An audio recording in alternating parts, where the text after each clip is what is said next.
The following is a presentation of New Worker Radio. The views and opinions expressed therein do not necessarily represent those of WZML, its staff, or management.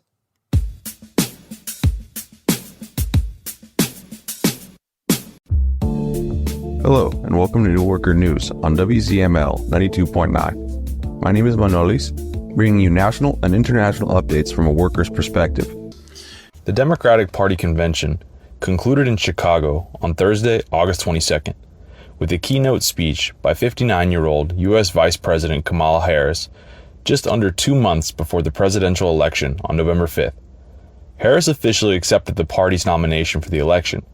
According to her staff, as reported by the Washington Post, she aimed to so-called reintroduce herself to the U.S. public with the hope that she'll be able to trap the undecideds and the young in the false dilemmas of the Democratic Party, a party which, just like the rival Republican Party, derives most of its funding from the common pool of powerful monopolies and billionaires to serve their interests, while both jointly spearheading imperialist interventions. The main slogan of the Democratic Convention was the phrase, "For the people." This is a slogan that Harris had used in the 2020 primaries for the nomination of the Democrats in an attempt to trap the votes of the popular strata while both parties of the political economic establishment, that is, the Democratic and Republican parties, served the same policy in favor of the bourgeoisie. A series of events, including demonstrations, were held to stop Israel's genocide against the Palestinians and not to send weapons to the murderous state. Thousands of people of Arab descent, as well as Jews, denounced the support that the Biden administration provides to Israel. On the Sunday before the start of the convention, a crowd of about 1,000 protesters marched through downtown Chicago, chanting slogans such as "Stop the Democratic Convention."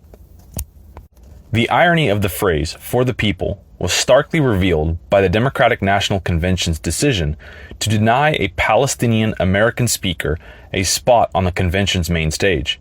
To make matters worse, Harris reiterated the outdated justification for imperialist actions in the region. This is the so-called slogan, "Israel's right to defend itself."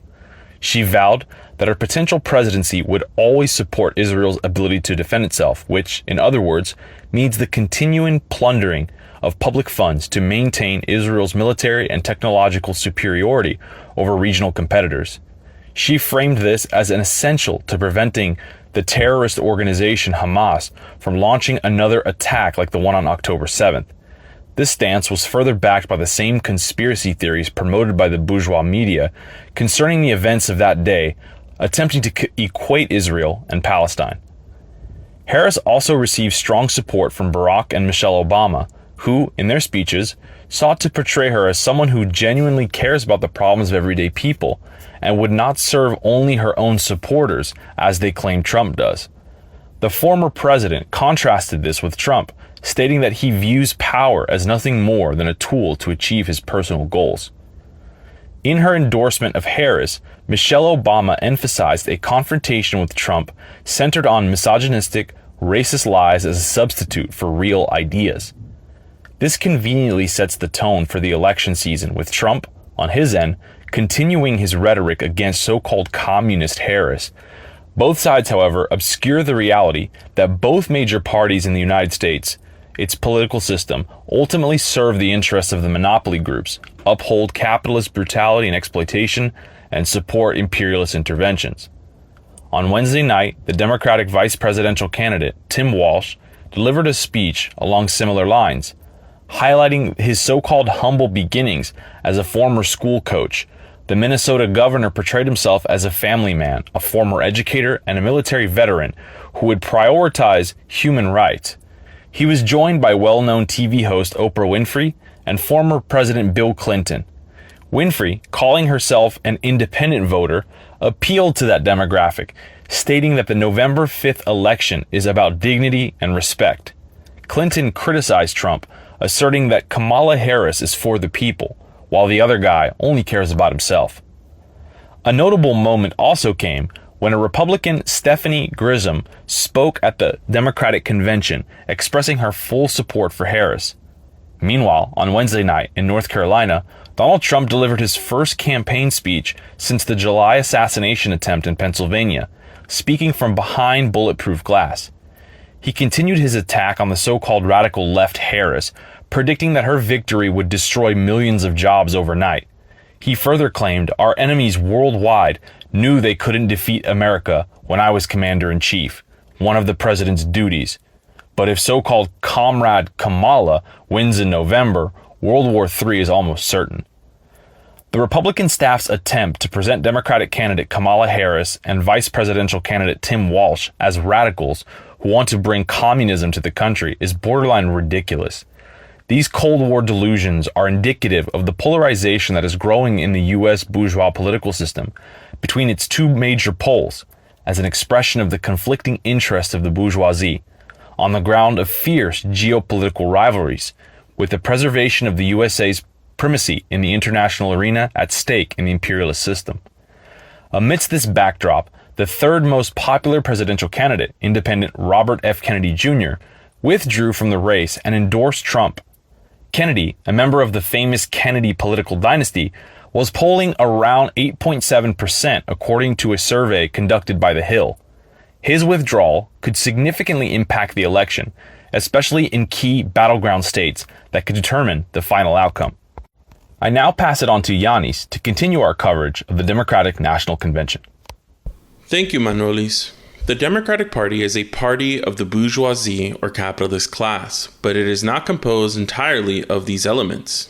It includes sections of the petite bourgeoisie, or small capitalist, and even some working class people. Furthermore, there is a section of the working class and popular strata who are registered as and vote for Democrats. But of course, that does not change the class character of the party. But all of this is important for understanding the divisions within the Democratic Party. The bourgeoisie, far from being a monolith, finds itself in constant struggle both with the working class movement, but also with sections of its own class, be they domestic or foreign. All of these antagonisms between the sections of the bourgeoisie with each other, or the big capitalists with the small capitalists, exist within the Democratic Party. To manage these antagonisms, especially those arising from the exploited class, the Democratic Party has in place several anti-democratic measures to ensure the dominant position of the bourgeoisie. This year's convention put the anti-democratic and anti-worker character of the Democratic Party on full display. To begin, the presidential nominee, as opposed to all other years before, was not decided at this convention. No, instead, the voting that occurred at the convention was nothing more than a, quote, ceremonial roll call, with the real vote taking place online 2 weeks prior on August 6th. The Democrats argued that an online vote prior to the convention was necessary to ensure that their nominee made it onto the ballots in all states, but specifically Ohio, where the Republican Party was threatening to keep the Democratic nominee off the ballot. The reason being that the certification deadline in Ohio was set for before the convention and would have meant that the Democratic nominee would not be on the ballot. A law was then passed to extend the deadline to after the DNC, but Democrats insisted on following through with a virtual vote, citing their mistrust of the Republicans in Ohio. Of course, all of that is pretense, but to understand the real motives behind it, it is important to analyze it in the full context of the class antagonisms that exist within the Democratic Party.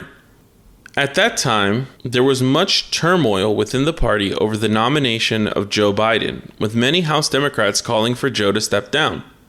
It even reached a point that a letter was circulating among House Democrats which, quote, emphatically requested that the virtual vote be canceled and that party leaders, quote, refrain from any extraordinary procedures that would be perceived as curtailing legitimate debate or attempting to force an early resolution of the party nomination, end quote. That the Rules Committee forced this decision through in support of Biden is not surprising, given that the majority of the 182-member committee was filled with pro-Biden delegates. Even the New York Times reported that, quote, a majority of its members have deep ties to Mr. Biden and were vetted for their loyalty to him. This move to hold a virtual vote would have been great for Biden, but even when Biden was forced to step down in favor of Harris, This remained beneficial to the capitalists backing Biden since it allowed for the quick consolidation of their new candidate. Another aspect of the convention worth mentioning is the delegate system. Delegates are individuals who represent their state or district at the convention and cast votes. They not only vote on the candidates up for nomination, but also on the party platform. Well, most delegates are what are called pledged delegates, and they are mostly capitalists, both small and large. About 700 of the delegates are called automatic or unpledged delegates, who receive their delegate status by virtue of their current or past position in leadership. They include Democratic governors, U.S. Congress members, and former presidents. Sometimes they are both capitalists and party officials. Take Illinois Governor J.B. Pritzker, for example. He is a billionaire hailing from the Pritzker family dynasty, who have all sat near the top of the Forbes America's Richest Families list since the start of the list in the 80s. Due to his position, Pritzker was an automatic delegate at this year's convention. On top of the big bourgeoisie like Pritzker, the list also includes the petty bourgeoisie, like lawyers, doctors, and small business owners. For example, there are delegates like Rush Baker III, a lawyer and CEO of Baker Strategy Group, Lisa Reynolds, a pediatric doctor and politician, and Michael Childers, co-owner of a small candle shop. The vast majority of delegates, especially the automatic delegates, are of the capitalist class. At base, the Democratic Party is a party of and for the capitalist class, and thus it will never stop promoting their interest. Understanding the class interest at play within the party allows us to pierce the veil of rhetoric and get to the core of the positions promoted by the party. One of the major topics of discussion at the convention was that of immigration and the border. For years, the Democratic Party has painted themselves as the party of the immigrant working class, using the threat of a Republican government as a bludgeon to browbeat the immigrant working class and their families into voting for them. But at the convention, they have shown that they are walking in lockstep with the Republicans. With talks of quote-unquote securing the border, the Democrats lambasted the GOP and Trump as not really in favor of border security. They harshly criticized them for killing the bipartisan immigration bill proposed by the Biden administration, which would have, quote, secured the border. In reality, the bill proposed would implement even harsher restrictions on migrants crossing the border. The bill exponentially increases the funding to the Border Patrol, increasing not only the number of agents, but also expanding the number of detention facilities. One of the more egregious parts of the bill are those dealing with asylum seekers. If the bill were to pass, it would expand the powers of the presidency to give them the legal ability to deport without trial all those who cross the border illegally, including asylum seekers. So while they have been attacking the Republicans on this, the Democrats have at the same time been attempting to maintain their, quote, progressiveness. For example, Kamala, during her speech, talked about how it was possible to, quote, reform the broken immigration system while, quote, living up to our heritage as a nation of immigrants.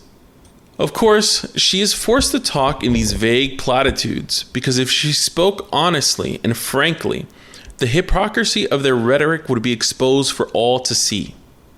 They want to maintain the grip that they have on the working class, especially immigrant families, who every day suffer the anxiety of arrest and deportation while being hyper-exploited by the capitalist class. And at the same time, they want to pass harsher immigration laws that would make the already brutal immigration system that much more brutal. Kamala talked about an, quote, earned pathway to citizenship, but the reality is that the laws they will implement will only favor the capitalist class. For decades, immigrant workers, and especially their children, have been demanding reforms to immigration laws, specifically reforms that would make it easier for them to get citizenship and some legal protections. And for just as long, the Democrats have been making empty promises about doing so, but have never accomplished anything meaningful. Worse, they are now attempting to make immigration all that much more difficult. This is what makes her rhetoric all the more insidious. Using the word reform, something that the working class has been demanding to describe this attack on the people, is disgusting. Yeah, it's a reform, all right. A reform of the immigration system in favor of the monopolies at the expense of the people. But even if we were to take them at face value and believe that they would implement laws that favor the working class or offer them protections, their actions have proven that these laws will be broken the minute they become a nuisance to the ruling class. It has been established law that all asylum seekers, whether they present at the border or not, have the right to stay in the U.S. while their case is being processed. And for the past 4 years, the Biden administration has been violating this law and has been deporting thousands of asylum seekers to Mexico, stranding them by the 100,000 at the border. So when this bill gives the president the authority to, quote, summarily remove anyone who enters the U.S. illegally, even if they are seeking asylum, it is doing nothing but legalizing the anti-immigrant, anti-worker actions of the Biden administration, bringing it under bourgeois legality and allowing them to more openly oppress the people. We'll be right back with more of New Worker News here on 92.9 FM WZML. But I want to remind you that every day throughout this country, workers are subjected to injustices and humiliation at the hands of the capitalists, from unpaid wages to mass layoffs. So we at New Worker understand the tyranny that the workplace is for workers. This is why we fight to expose these injustices.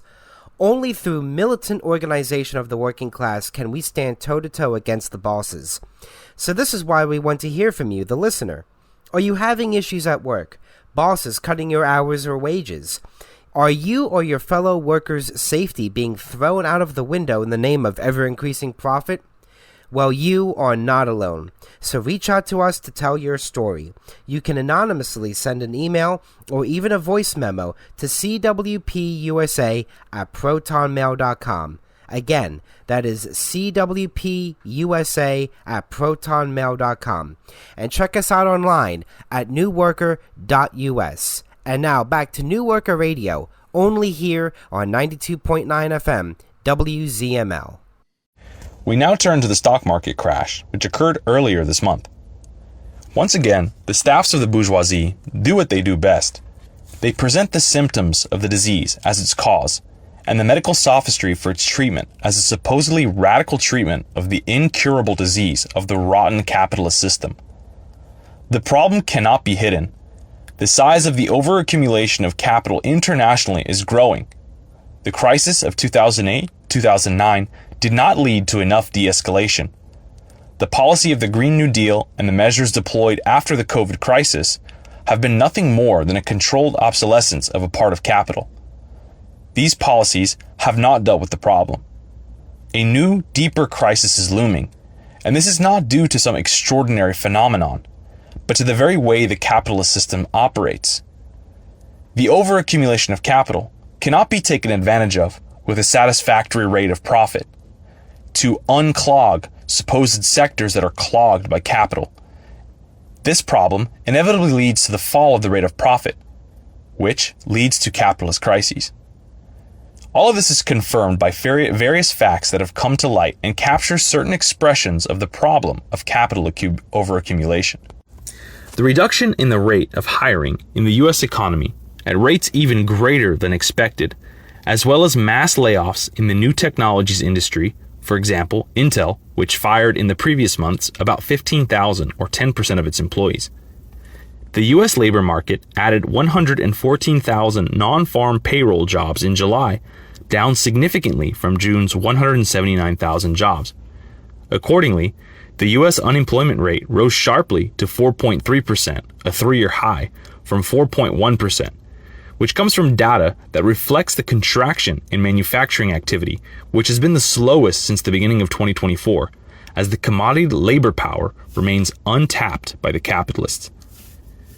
The jump in business profits in the U.S. economy in previous years, from about $3.3 trillion in the first quarter of 2022 to $3.6 trillion in less than 2 years, while at the same time there has been a slowdown in GDP production rates, all confirm that the capitalist crisis is not caused by a lack of funds, but on the contrary, by their superabundance.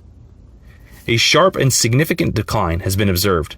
particularly in stocks of sectors that previously had the highest profit margins, such as new technologies, Asian chip makers, and cryptocurrencies. This downturn is largely driven by concerns among major investors that returns on large investments in artificial intelligence and other cutting-edge technologies, where trillions of dollars have been poured, are not materializing as quickly as expected. These concerns mirror a broader decline in the average rate of profit. For example, prominent investor Warren Buffett recently sold about half of his shares in Apple. Meanwhile, shares of Taiwan Semiconductor Manufacturing Company, the world's largest chip maker, dropped by a record 9.8%, just shy of the 10% daily limit. Similarly, shares of South Korea's Samsung Electronics and SK Hynix both fell by around 10%. In Japan, chipmaker Renesas experienced a 15% decline, while Tokyo Electron, a maker of chip manufacturing equipment, saw its stock plummet by 18%, culminating in a staggering 40% drop over the past month. This sector is facing its second major crisis in a year, having also been at the center of a wave of bank collapses in the United States last spring, a situation that served as a stark reminder that where there is smoke, there is often fire, despite earlier complacency. Amid ongoing industrial upheaval and the growing dominance of monopolies in the age of imperialism, there is increasing concern over the power of the Magnificent Seven, which is a small group of dominant companies whose actions heavily influence entire financial markets and capitalist economies. The movement of shares reflects an aggressive attempt to find new areas for investment, as well as the controlled depreciation of part of the capital to open up other opportunities. As the New York Times noted back in June, well before the current downturn, quote, "In the stock market, not everything is exactly as it seems.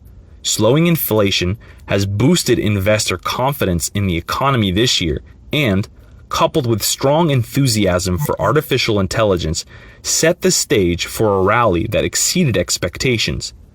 The S&P 500 rose 15% in the first half of 2024. However, a closer look reveals much deeper turbulence," end quote. For instance, Nvidia, whose soaring stock price recently made it the most valuable company in the United States, has also experienced multiple steep declines over the past 6 months, losing billions in market value each time. Over 200 companies, or roughly 40% of the index, are trading at least 10% below their highs for the year. Meanwhile, nearly 300 companies, or about 60% of the index, are more than 10% above their yearly lows. Traders point out this lack of synchronized movement, known as dispersion, among individual stocks is at historically extreme levels, challenging the notion that markets have supposedly stabilized. This situation is further exacerbated by the lack of any positive outlook across the capitalist world. In the United States, as figures above suggest, a capitalist crisis seems increasingly likely. Goldman Sachs now estimates a 25% chance of the country entering a recession next year, up from its previous forecast of 15%. The Eurozone, particularly its engine, the German economy, is already teetering on the brink of recession, grappling with the fallout from imperialist competition, soaring energy prices, and declining exports, especially to China. The situation is equally bleak in other major European economies. France and Italy are facing mounting government debts, while Spain is bracing for a significant slowdown. In China, growth rates have fallen short of expectations. Industrial production dropped between April and June, and the country is contending with a real estate market crisis, high tariffs due to the ongoing trade war, mainly with the United States and to a lesser extent the EU, and the anticipated slowdown in the US economy and consumer spending. Asian markets are also facing challenges, as evidenced by the sharp declines in Japanese stock markets. Notably, many American and other funds that withdrew from China recently sought refuge in Japan amid intensifying competition for dominance within the imperialist system. Meanwhile, in India, despite expectations for high growth rates, next year's growth is projected to be significantly lower than last year's and this year's levels. The most recent and still relatively optimistic forecasts from the International Monetary Fund further illustrate the broader picture. They predict that by 2025, the United States, the emerging economies of Asia, China, and Russia will all experience a simultaneous slowdown. Meanwhile, the Eurozone and Japanese economies are expected to continue to limp along with growth rates of around 1%. Additionally, according to Bruce Kasman, global chief economist at J.P. Morgan Chase, last month's surveys of manufacturing executives indicate a pause in global factory output growth. While some try to view the situation optimistically, attributing the turmoil to the delayed intervention of the U.S. central bank and asserting that, quote, the Fed has plenty of room to cut interest rates if necessary and may do so quickly if upcoming data show signs of worsening economic conditions, end quote, the reality is that no amount of clever rhetoric can address the fundamental problem of the capitalist economy. At best, cheap borrowing merely kicks the can down the road, but in truth, it only worsens the underlying issue. What has become increasingly clear is that the massive influx of new loans at low interest rates, facilitated by government aid packages and the expansionary policies of recent years, has not been a magic wand to escape the crisis. Rather than resolving the problem of capital overaccumulation, it ultimately exacerbates it.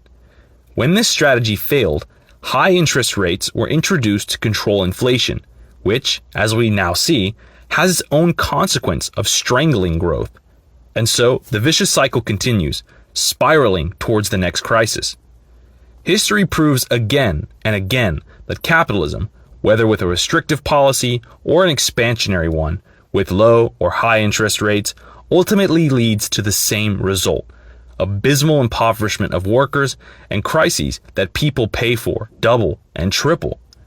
State interventions aimed at supposedly absorbing the chaos and calming the turbulence are bringing to the surface and intensifying the deep contradictions between imperialist centers as well as within imperialist alliances such as the EU.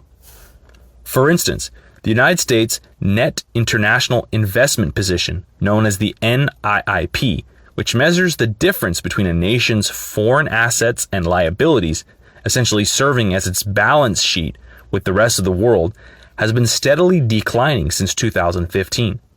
During this period, the gap has widened by over $15 trillion, highlighting growing disparities from yet another perspective. Within the Eurozone, the situation is also fraught with many challenges. 7 countries, including France, have been officially undergoing an excessive deficit procedure for several months now. Meanwhile, contradictions are resurfacing over how to allocate limited resources, just as the recently revised Stability Pact is officially being reinstated. These developments illustrate the shifting tectonic plates of the international capitalist economy, exacerbating all imperialist conflicts and fueling a life and death struggle for dominance within the imperialist system, which could push the world closer to broader military confrontation. The war is already intensifying in Ukraine, particularly following the Ukrainian incursion into Kursk. In the Middle East, the Euro-Atlantic Alliance is amassing significant firepower, poised against Iran and Lebanon, while Israel continues its mass killings of Palestinians and conducts ongoing strikes against other countries in the region. Similar tensions are simmering in other parts of the world, from Venezuela and Bangladesh to the Indo-Pacific and the South China Sea, where escalating contradictions have created a highly volatile atmosphere. These dynamics also help explain the full-speed turn toward a war economy marked by recent NATO summit decisions, the EU's move to establish a European defense union, and a single defense market, and the increase in military spending announced by the European Commission president. Additionally, U.S. presidential candidates have committed to further boosting military expenditures. All this is happening while the United States alone has already spent $55 billion on equipment and other support for Ukraine, further escalating imperialist tensions as global military spending has soared in recent years. In essence, the war economy is being used as a temporary solution and a safety valve for the crises of the capitalist system by destroying part of the accumulated capital and creating profitable outlets for the rest. Meanwhile, the people are called upon to sacrifice heroically for the interests of capital, whether through enduring economic hardships by giving up their needs for affordable energy, transportation, and basic goods, or by literally shedding their blood on battlefields where capitalists compete for profits, markets, trade routes, and raw materials.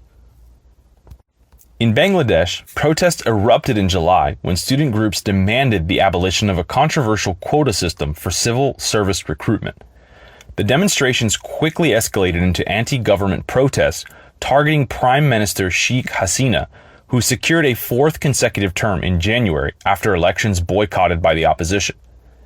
The protest, which began on July 1st at the University of Dhaka, the country's largest university, soon spread to other major institutions. The police suppression was brutal, leading to the deaths of hundreds of people, many of whom were young adults aged 18 to 29, according to official figures. However, other reports suggest the death toll is significantly higher. Over 10,000 people have been arrested nationwide. Bangladeshi authorities have banned the opposition Jamaat-e-Islami Party, its student wing, and related affiliates, labeling them as militant and terrorist organizations. The Prime Minister and her political allies have accused the party of inciting violence during the recent student protests. In response, the leader of the Jamaat-e-Islami has dismissed these accusations and condemned the ban as unconstitutional, claiming that the government carried out mass killings to suppress a non-political student movement. Various segments of society, including teachers, cultural figures, and journalists, have all protested against what they term the government's genocide. Prime Minister Hasina resigned and fled the country to India by helicopter as protesters stormed her residence. General Wakar-uz-Zaman, the head of the Bangladeshi army, met with student leaders to discuss forming an interim government to oversee new elections. Eventually, Hasina's political rival, Muhammad Yunus, a small credit banker, agreed to lead the interim government. With this, the deadly riots in Bangladesh were sealed in the context of the geopolitical competition between the United States and Britain with India, Russia, and China. This development, of course, was welcomed by the United States, with State Department Representative Matthew Miller expressing support for the Army's decision to facilitate the formation of an interim government. Yunus and his bank, Grameen Bank, were awarded the Nobel Peace Prize in 2006 on the grounds that they provided millions of poor farmers with small loans under $100, while in the USA, Yunus has founded the so-called non-profit financial Grameen America Foundation, confirming this new government's ties to U.S. policy in the region. Of course, there are many who accuse microlenders of charging excessively high interest rates to poor farmers, with Yunus replying that the interest rates are actually much lower than bank rates.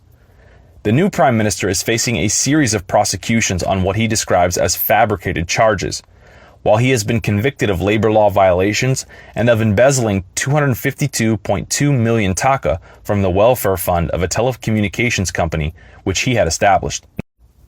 The Communist Workers' Platform expresses its solidarity with the Bangladesh Students' Union and all the students and youth of Bangladesh, who for weeks were on the streets against the Hasina government's decision to restore the unfair system of appointments in the public sector, demanding merit-based recruitment processes.